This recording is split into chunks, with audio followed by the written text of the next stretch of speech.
College में गर्मियों की छुट्टियां होने पर राधिका और रोहन अपने दोस्त मनोज और शिल्पा के साथ परिवार के पुराने फार्म हाउस पर घूमने जाने का प्लान बनाते हैं।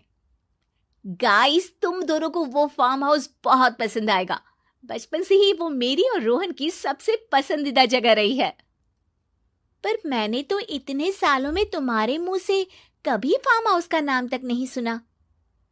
बचपन में फार्म हाउस जाते थे, लेकिन फिर अचानक सबने वहां जाना बंद कर दिया और वजह कभी किसी ने बताई नहीं। पर अब हम चारों मिलकर वहां धमाल करेंगे। इसी तरह बातें करते कुछ घंटों का सफर तय कर चारों शहर से दूर ऊंची पहाड़ी पर बने राधिका और रोहन के फैमिली फार्म हाउस पर पहुंच जाते हैं।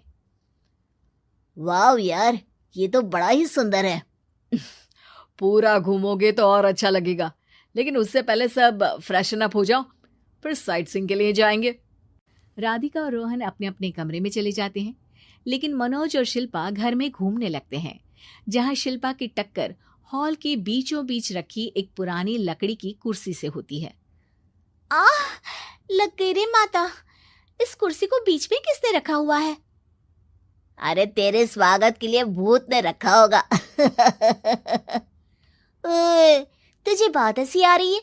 जब खुद टकराएगा तो पता चलेगा। हाँ ठीक है, पर अभी तो इसे साइड में रख दे। शिल्पा कुर्सी को एक कोने में रख देती है और वो दोनों भी अपने कमरे में चले जाते हैं, जिसकी थोड़ी देर बाद चारों बाहर घूमने निकल जाते हैं। इसी तरह रात हो जाती है।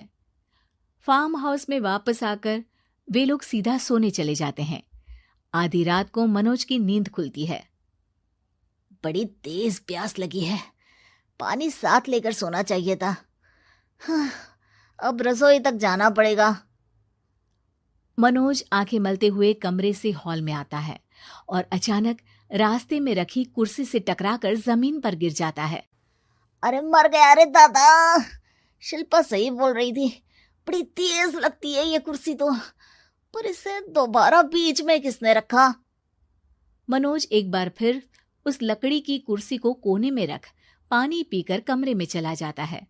अगली सुबह जैसे ही चारों की नींद खुलती है तो उन्हें अपने बेड के पास साइड टेबल पर चाय का कप रखा मिलता है, जिसे देख वो खुशी खुशी चाय पीकर तैयार होकर कुछ देर बाद हॉल में मिलते हैं। थैंक यू यार राधिका, मुझे नहीं पता था कि तू इतनी अच्छी चाय बनाती है। वैसे मुझे उस बेड टी की बहुत जरूरत थी। ये और चाय, अरे इसे तो पानी तक उबालना नहीं आता। मतलब तूने हमारे लिए चाय बनाई क्या दोस्त? अरे चल पागल है क्या, इतना भी प्यार नहीं है मुझे कि तुम्हारे लिए बेड टी बनाऊं। चाय पर ये चर्चा करते हुए मनोज जैसे ही पीछे मुड़ता है तो एक बार फिर लकड़ी की पुरानी कुर्सी से टकराकर उस पर गिर जाता है। हाय रब्बा, अरे चाय छोड़ो, पहले ये बताओ कि इसे बार बार बीच में कौन रखता है? कल रात ही मैंने इसे साइड किया था। तुम पहले ये बताओ कि चाय किसने बनाई थी? सबकी बातों को कुछ देर ध्यान से सुनने के बाद राधिका हैरानी से कुर्सी की तरफ देखने लगती है। भूत दीदी। राधिका की बात सुन आपस में झगड़ रहे सारे दोस्त शांत हो जाते हैं। क्या बोला अभी तूने? अरे पर अब वो यहाँ कैसे हो सकती हैं? क्यों नहीं हो सकती? हमने यहाँ आना छोड़ा था, पर उन्होंने तो घर नहीं छोड़ा ना। और याद करो, ऐसे बेड के पास कप रखना और कुर्सी को कमरे के बीच में रखना, ये सब वही तो करती थी।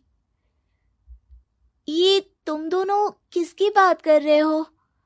अरे जो भी हो, कुछ अच्छा तो बिल्कुल नहीं लगता। अब देखो, डरने की कोई जरूरत नहीं है। वो सालों से इस घर में रहने वाली भूत दीदी है। वो बचपन से ही हमारे यहाँ आने पर एक बड़ी बहन की तरह हम दोनों का ख्याल रखती हैं। ओए, पगला गया है क्या? शिल्पा, मुझे यहाँ नहीं रहना, तू भी मेरे साथ ही चल। ये दोनों तो पागल हो गए हैं। जहां मनोज डर से वापस जाने की बात कर रहा होता है, वहीं शिल्पा अपने फोन में बिजी होती है। क्या तुम्हें यहाँ की सिचुएशन समझ में नहीं आ रही जो फोन में लगी हो? जिसे जो करना है करो, मैं तो जा रहा हूँ।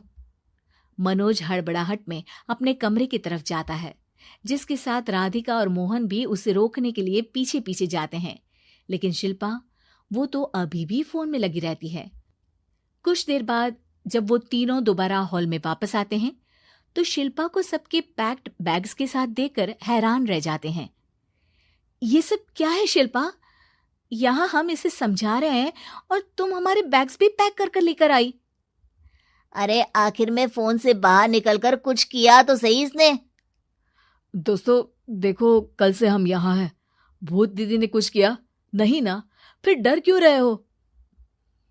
4 दिन और रुकोगे तो पता चलेगा कि क्या होगा। मतलब?